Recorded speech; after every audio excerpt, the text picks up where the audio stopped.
উখিয়ায় হলদিয়া পালং ইউনিয়নের ৫ নং ওয়ার্ডের মধ্যম হলদিয়া জোলারপাড়া এলাকায় ফজল করিম ও শাহজাহানের নেতৃত্বে হামলার অভিযোগ উঠেছে।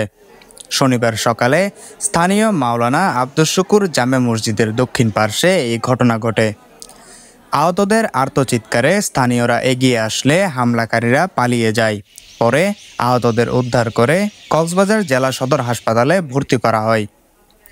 আহতরা হলেন সুলতান আহমেদের ছেলে আমির হোসেন, আমির হোসেনের স্ত্রী সোনা মেহের, আমির হোসেনের মেয়ে রাশেদা বেগম, জাহাঙ্গীর আলমের স্ত্রী মাইশা বেগম, আমির হোসেনের ছেলে জাহাঙ্গীর আলম। পরে আমির হোসেন ও তার স্ত্রীর অবস্থা আশঙ্কাজনক হওয়ায় তাদের উন্নত চিকিৎসার জন্য চট্টগ্রাম মেডিকেল হাসপাতালে পাঠিয়ে দেওয়া হয়।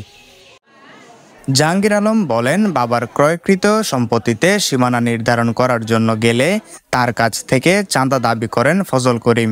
চাঁদা না পেয়ে ফজল করিম ও শাহজাহানের নেতৃত্বে হামলা করেন।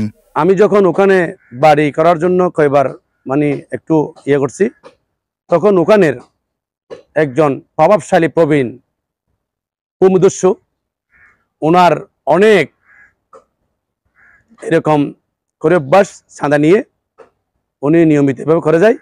ওনার নাম হলো ফজল করিম, পিতা মরহুম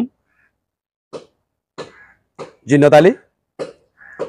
তখন আমাকে একদিন অফার দেয়, তুমি যদি এখানে বাড়ি করো আমার পাশে, তাহলে আমাকে 2 লক্ষ টাকা চাঁদি দিতে হবে, আমাকে খুশি করতে হবে। হঠাৎ করে এরা সাঙ্গামাঙ্গ নিয়ে, আমি যখন বাধা দিতে যাই, আমার আব্বু বাধা দিতে যাই, আমার জমিটা আপনারা কেন শ্বাস করবেন, তখন এরা সাঙ্গমাঙ্গ নিয়ে, ক্রিস নিয়ে, লাঠি ছুটা নিয়ে, দেশীয় অস্ত্র যেটা বোঝায়, এরা আমাদের উপর অতিরিক্ত হামলা চালায়। তিনি আরও বলেন, হামলা করার একদিন আগে চাঁদা দাবি নিয়ে উখিয়া থানায় একটি অভিযোগ দায়ের করা হয়। এরা প্রতিনিয়ত আমাকে মেরে ফেলার জন্য আসছিল, আল্লাহ প্রাণে বাঁচাইছে। এরা নিজের খুব নিজে খাইয়া, নিজের লোকেরা নিজে খাইয়া এরা আঘাত হইছে, এখন আমাদেরকে বাজানোর চেষ্টা করতেছে। আমি এই বিচারটা আপনাদেরকে, সৎ বিচারটা তদন্ত করে আপনাদের কাছে আমি আমার বাপের